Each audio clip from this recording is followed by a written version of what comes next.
7분에 평남 평성에서 동쪽 방향으로 미상 탄도미사일 한 발을 발사한 것으로 확인하였습니다.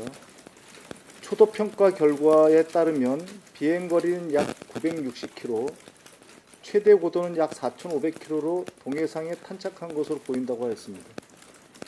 또한 이번 미사일은 기존 화성 14형보다 최대 고도, 속도가 높다는 점에서 이를 개량한 ICBM급일 가능성이 있는 것으로 추정하였습니다.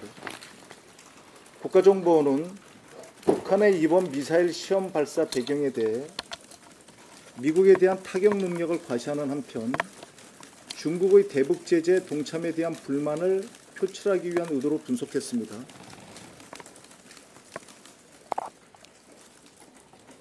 또한 내부적으로 체제 결속을 도모하기 위한 목적도 있다고 하였습니다.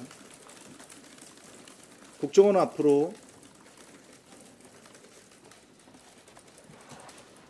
앞으로 북한의 외교적 고립이 심화되는 가운데 계속적인 도발과 국제사회의 압박 강화로 정세 긴장이 고조될 가능성이 있다고 전망하였습니다.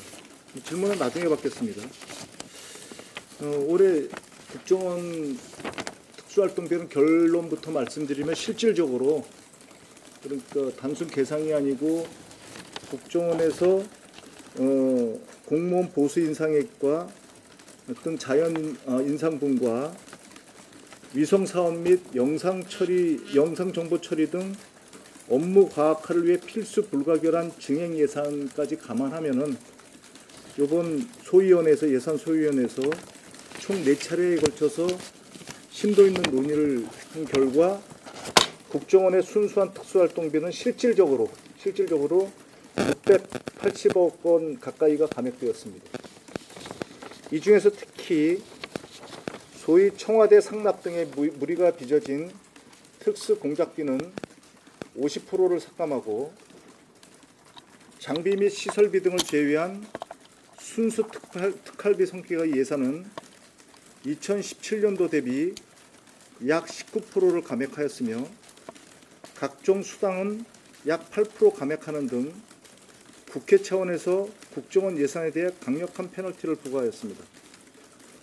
반면에 앞서 말씀드린 과학정보 역량 강화 사업 예산은 전액 승인하고 직원 전문화 교육 예산은 증액 편성하는 등 정보 역량 강화에 소홀함이 없도록 하였습니다. 한편 직원 개인에게 지급되는 활동비에 대해서는 직무 분석 등을 통해 적정성 등에 대한 결과를 내년 1, 4분기 중에 국회에 보고받기로 하였습니다. 이거는 이제 국회 감시 및 통제를 강화하는 일환입니다. 국회는 이번 예산 편성 과정에서 도출된 문제점에 대한 재발 방지 및 개선안을 곧 논의될 국가정보원법 전면 개정안에 포함시킬 예정입니다. 그리고 국가정보원에서는 예산의 투명성을 강화하기 위해서 특수활동비 성격의 예산 집행의 통제 방안을 강화하는 방안으로서 국가정보원 예산 집행 단계에서 집행통제심의위원회를 설치하여 운영 및 사업계획 변경 또는 일정 규모 이상 예산 조정 시에는 정보위에 보고 절차를 보고하는 것으로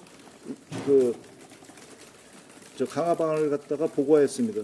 이 집행통제심의위원회에 해당해서 운영하면서 통제하는 예산의 주요 예산은 특수사업비와 정보사업비 등이 될 것입니다.